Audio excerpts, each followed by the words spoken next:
For the first time since they began the tracking in economic history, the global yield curve just inverted. This, of course, includes 26 countries, including the US, the UK, Canada, and Hong Kong. And if this isn't your sign to get financially prepared for a collapse, I just don't know what is. I've been showing the pieces to this Jenga economy falling one by one by one. Well, imagine 26 pieces just got pushed all at once. And when the yield curve inverts, just in the US, it's always followed by a recession, but this is catastrophically different. It's on a global scale, and rates are increasing at the same time, and the entire foundation of our currency is being destroyed from the inside out. It's the end of a currency's life cycle, and they're going to blame everyone but themselves when it happens. If you hold your wealth in the system, you are at the mercy of those driving this bus. And there's only one way to take back control, and that's the privacy and safety of gold. Let me show you what just happened, because this has never happened since they started tracking it. You know, we've talked many times over the years about yield curve inversion, which is when the lower rate, the shorter term rate, is higher than the longer term rate. And that's the rate that you get paid for holding this debt. Well, now on a global basis, and I talked about it at the beginning of this year, and I think it's kind of interesting. We've got the beginning of the year where we saw the 20 and 30-year bond invert, yield curve invert.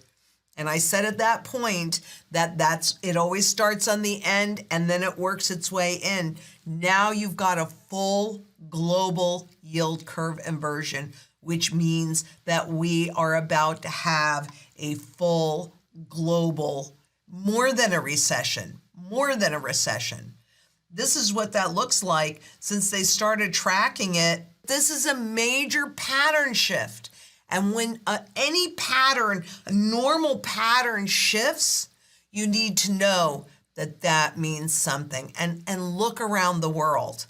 You can see all the chaos. They're setting up for the new system to come into play. Because what's really happening is that we are at the end of this whole big fiat money experiment. First time ever. That keeps me up at night, to be honest with you. I'm thankful that I'm as prepared as I am. Could use more preparation and more time. But the reality is we only have as much time as we have, and there isn't one person that knows exactly that moment. So I highly, highly encourage you to get ready now, because a global financial crisis is coming our way. And that means everyone's way. And what do the central banks have to get us through this crisis? This, my friends, is all they have is money printing. That's it. The rest of the confidence that the public might have in the central bankers will be destroyed, and we will enter a hyperinflationary depression. And I'm sorry to say that, but it just is what it is. So look at this world government bond inverted yield curves. Now, I've been tracking this for so many years. This is the first time that I've seen it this inverted. 26 countries, including the US and the UK and all of the major entities. And so here are some that are partially inverted, but remember, typically, once they start, and here's some that are just at the beginning stages, all right? So this is basically the whole world is inverting their yield, almost. The whole world's yield curves are inverting at the same time. This is the 210 spread that I've talked about many, many times. These gray bars are official recessions. So wherever you see like this gray bar, now this is 1980, right? So when Nixon took us off the gold standard officially, fully, 1971. So this whole period was about going into this new debt-based system. And you can see every time the yield curve, we could go back even earlier than this, but every time the yield curve inverts, a recession follows. This was almost an inversion, and you can see the recession. But look at this. Here we are, December 2022, and there's zero. We have the yield curve going back to the 80s. So you might, if you're listening to the talking heads on TV, they always are talking about going back to the 70s, going back to 33, going back to the 80s. What they never really talk about, but you need to be aware of, is that that's when the whole system shifted. Economically, socially, and financially. Where are we now? Yeah, we're entering a shift. Well, we're already in the middle of that shift, socially, economically, and financially. You might not fully understand this, but I'm telling you, it's a very, very, very big deal. And it tells us that time is running out. I don't think, frankly, if 2022 was a pivotal year because they're getting things set up for 2023, and of course I could be wrong because my crystal balls don't really tell me anything. It's just all the data and the experience and having lived through it and having the ability of hindsight and being old enough to recognize the same kind of things happening again. And what we're looking at here, they keep talking about, well, yeah, it's just going to be a mild recession. They're going to engineer a soft landing. It's never happened before, but this time is different.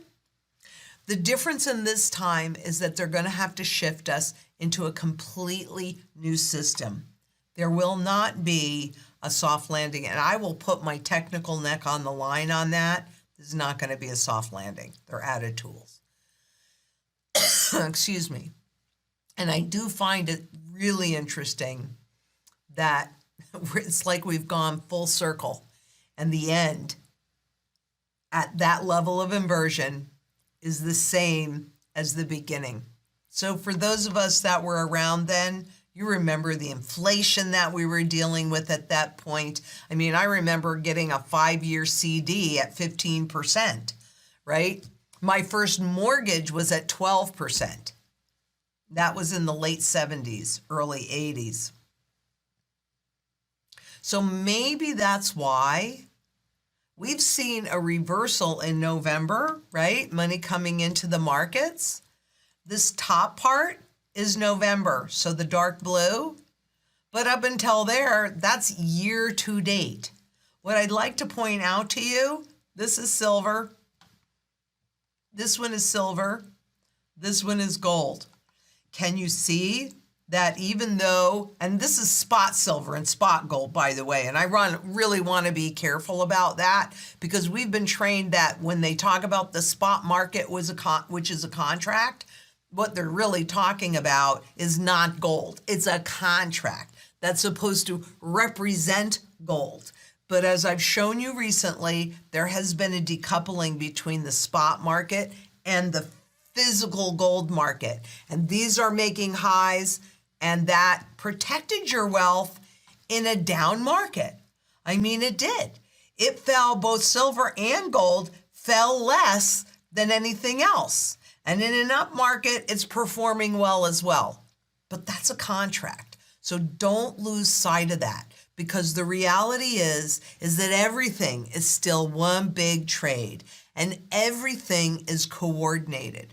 So when the markets implode and those that have used borrowed money to buy stocks or bonds or anything else, get those margin calls, they have to come up with money or their positions will be sold out. And a lot of times where they get that money is from gold contracts, because that's what the market will buy, not the illiquid stuff like we've been talking about for, well, frankly, not just months, but years.